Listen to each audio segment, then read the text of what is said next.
Varahi silks వారి grand festive celebrations పొందండి 10,000 రూపాయలు ఆపై కొనుగోలుపై బంగారు నాణెం ఉచితంగా.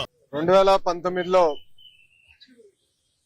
తెలుగుదేశం పార్టీ ఆనాడు ఓడిపోయినప్పుడు కావాలని తప్పుడు వార్తలు రాసి వ్యక్తిగతంగా నన్ను డిఫేమ్ చేయాలని ఆనాడు నా ఫోటో పెట్టి కింద క్యారికేచర్ పెట్టి ఏకంగా నేను విశాఖపట్నానికి వచ్చినప్పుడు 5 సంవత్సరాల్లో లాంజ్ లో స్నాక్స్ కి సుమారుగా 25 లక్షల రూపాయలు ఖర్చు పెట్టానని ఒక టైటిల్ పెడతాం జరిగింది.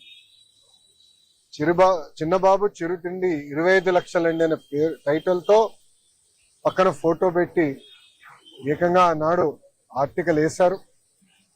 ఆ రోజు నుంచే నేను సాక్ష్యమైన పోరాటం మొదలు పెట్టాను. ఎవరన్నా గాని మీడియా మిత్రులు గాని ఎవరన్నా గాని ఒక ఆర్టికల్ వేసేటప్పుడు ఫ్యాక్ట్స్ అని వెరిఫై చేసుకోవాలి. అవసరమైతే ఎవరిపైన అయితే రాస్తున్నామో వాళ్ళకి ఫోన్ చేసి ఇట్లా ఏబోతున్నాం, మీ అభిప్రాయం ఏంటి, మీ వర్షన్ ఏంటి అనేది జనరల్ గా కనుక్కునే సంస్కృతి ఉంటుంది. కానీ అలాంటిది ఏం చేయకుండా కావాలని నన్ను కించపరిచే విధంగా ఆ ఆర్టికల్ వేసి ఆ రోజు పబ్లిష్ చేస్తాం జరిగింది. దానిపైన నేను సుమారుగా గత 6 సంవత్సరాలుగా నేను పోరాడుతున్నాను. ఇది 7వసారి నేను ఈ కేసు పైన విశాఖపట్నానికి వస్తాం. ఆ రోజు ద వీక్ అని వీక్లీ మ్యాగజైన్ కూడా ఆర్టికల్ వేస్తే నేను వాళ్ళకి నోటీస్ పంపించి ఆధారాలతో సహా, ఎందుకంటే ఏ డేట్స్ అయితే ఆర్టికల్ వేశారో ఆ రోజు నేను విశాఖపట్నంలో లేదని కూడా నేను నిరూపిస్తాం కూడా జరిగింది. అది తెలుసుకుని వాళ్ళు ఏకంగా రిజైండర్ వేసి క్షమాపణ కూడా కోరుతాం జరిగింది.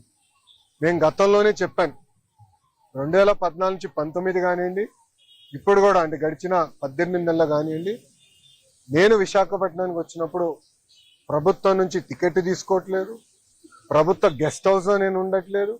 నేను వాడే వాహనాలు 2 వాహనాలు కూడా ప్రభుత్వ వాహనాలు కాదు. ఆ డీజిల్ ఖర్చు కూడా నాదే. నేను తాగే వాటర్ బాటిల్ కానీ చివరికి కాఫీ కూడా ఎయిర్పోర్ట్ లో లాంజ్ లో ఒక 5 నిమిషాలు నాయకులు మాట్లాడాలంటే లాంజ్ లో కాఫీ పౌడర్, వాటర్, చివరికి మగ్గు కూడా నాదే. ఎందుకంటే నాకు ఇది మా తల్లి నాకు నేర్పించిన సంస్కృతి. మనం ప్రజాస్వామ్యంలో ఉన్నాం. ప్రజలకు పవిత్రమైన బాధ్యత మనకు పెట్టారు.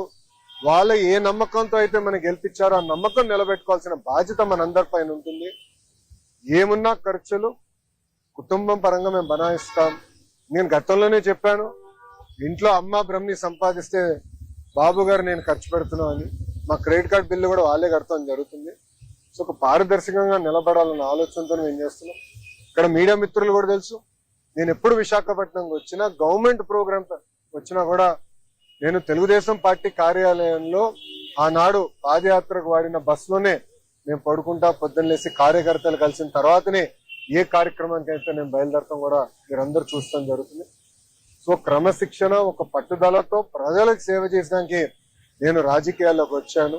అందుకే తప్పుడు వార్తలు రాసినప్పుడు నాకు చాలా బాధ కలిగింది. క్యారికేచర్ వేసి, అంటే పైన నా ఫోటో కింద క్యారికేచర్ వేసి నన్ను కించపరిచే విధంగా చేసినప్పుడు దీని మీద పోరాడాలని ఆనాడే నేను నిర్ణయించాను. తప్పుడు రాతల పైన తప్పనిసరిగా నాడు నేడు ఎప్పుడు నేను పోరాడతాను. 2 కాదు, 3 కాదు, 5 కాదు, ఇంకో సంవత్సరం ఎక్కువ పెట్టినా న్యాయం నా వైపు ఉందని నేను బలంగా నమ్ముతున్నాను. నేను గెలుస్తానని కూడా నేను నమ్ముతున్నాను.